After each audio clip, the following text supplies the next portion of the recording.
Hello, how are you doing? It's become one of my favorite annual traditions in recent years when former US President Barack Obama posts his summer reading list, and I just think it is so cool that a US President posts the books he's been reading about and thinking about and discussing. And so Obama just posted his summer reading list a couple of days ago, and so I wanted to look through these books and discuss them and talk about them. I'm always a bit unclear whether these are books he's actually already read or if they're books that he's planning to read this summer, but from his post it sort of sounds like that these are books that he's just read already and that he's really enjoyed and wants to recommend. And I particularly like his choices because they're always a mixture of different kinds of books. There's fiction, most of which I've heard about and some of which I've read before. I've only read two of these books so far, but he also recommends a lot of nonfiction, and I don't read all that much nonfiction, so I'm happy to get some more recommendations. And several of these books I've not heard about before, and I think all sound really interesting, or at least most of them. One I'm definitely not interested in, but that's totally fine, and I'll explain about that. But yeah, quite often a lot of these books encompass a lot about politics and like current society, obviously, because that would be something that Obama would be interested in. So yeah, I'm going to go through each of these books and give little descriptions about them and talk about them. I'd love to know if you've read any of these books and if you would also recommend them. Please let me know about that in the comments below. So first off, there's Sea of Tranquility by Emily St. John Mandel, and this is a combination of different stories of different individuals at different points of time, and looking at how humanity has changed over time. So from the early 1900s to into the future when there are colonies on the moon. And it sounds like a really imaginative and fun and interesting story. I've still only read Station 11 by Emily St. John Mandel, so I've been wanting to read more books by her. Why We Are Polarized by Ezra Klein, and this is a nonfiction book looking at the way our political identities have really merged with our other forms of individual identity in the past century, whether that's to do with religion or race or geographical region or cultural identities, how those things have combined into this partisan system and created like a really big divide in the United States. I mean, it's often commented how it is such a politically polarized country, and so it's looking at the actual history of how that came about, and I think that is such an interesting and important topic to be discussing right now. The Candy House by Jennifer Egan, and this is a novel about an entrepreneur who wants to monetize this new technology whereby people can download their memories and externalize their memories, which is such an interesting concept.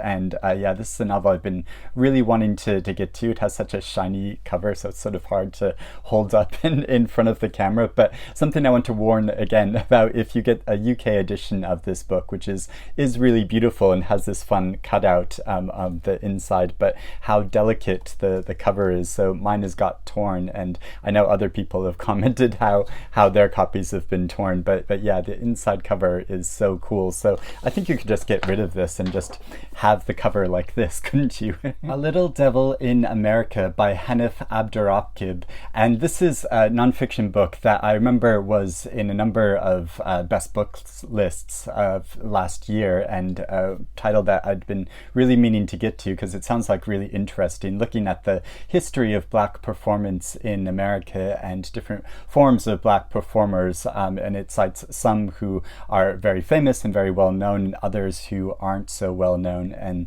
the title is taken from a quote by Josephine Baker after she had lived outside of the United States for a while, and after she had returned to America. So it's surveying a whole wide range of musicians, but particularly ones that the author himself is really passionate about. To Paradise by Hanya, Yanagihara, and there's already been so much discourse about this novel already, and it is one of the books that I've read, and and I did really enjoy it for the most part, though there are sort of issues with the way it's been structured and handled, and I made a whole video about that. But yeah, really fascinating story, or multiple stories, kind of 3 books basically, all crammed into one, centered around one square in New York City, and starting with a kind of revisionist history of America, then going into more recent times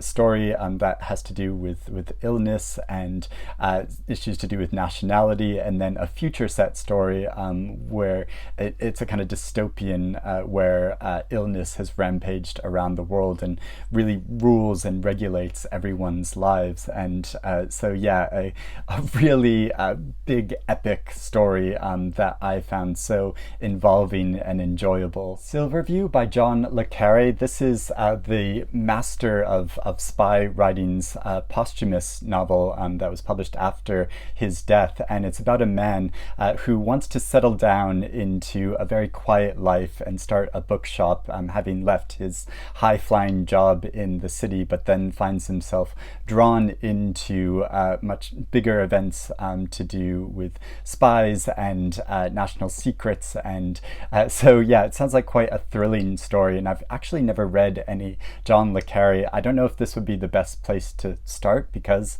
of that. If anyone has any recommendations of John le Carre that they think I should start with, I'd love to hear about that. Black Cake by Charmaine Wilkerson, and this novel was cited as one of the best books of this year so far in one publication, which I talked about in a previous video, and I thought it sounded so good, so I went out and got a copy, but I haven't had a chance to read it yet. But the story concerns 2 adult siblings, when their mother has died, and she has bequeathed to them an audio recording in which she reveals some very shocking family secrets which completely change these children's ideas of who they are and who their family is, but also she gives to them a recipe for a traditional Caribbean black cake and how they should make it at a particular time. And I love stories that involve family recipes and but also that show the complexity of family life. The Family Chao by Samantha Chang, and this is another novel on Obama's list that I have read and really enjoyed and really highly recommend. It's the story of a family restaurant in Wisconsin that's owned and run by a Chinese American family, and how the patriarch is quite a domineering individual, and he has 3 very different adult sons. And over the course of one holiday season, the father is unexpectedly found dead in the freezer, and it's about the mystery behind that, but also the case that unfolds after that, and the suspicions between family members and family secrets that come out. And it is such a compelling and gripping story that's like loosely structured and inspired by Dostoevsky's The Brothers Karamazov, and it's so inventive how it recreates and reforms this story in present-day America. Velvet Was the Night by Silvia Moreno-Garcia, and this is a very thrilling sounding novel about a beautiful female art student that goes missing in Mexico in the 1970s, and about 2 different individuals that try to uncover what happened to her. And so it follows that dramatic story, which sounds so good and tense. Mouth to Mouth by Antoine Wilson. I hadn't heard of this novel before, but it sounds really interesting. So it's about how the narrator is waiting in an airport, and he's told a story by a man who he happens to be sitting next to, who tells him this wild story about he resuscitated a man on a beach once, and then how the story that unfolds from that and their odd relationship and connection with each other over time, and how that makes him question issues to do with fate, and are we fated to one particular life, or can we choose our own destiny? And so I think that sounds really intriguing. I often really like novels that have this underlying searching philosophical theme and ideas. The Great Experiment: Why Diverse Democracies Fall Apart and How They Can Endure by Yascha Mounk.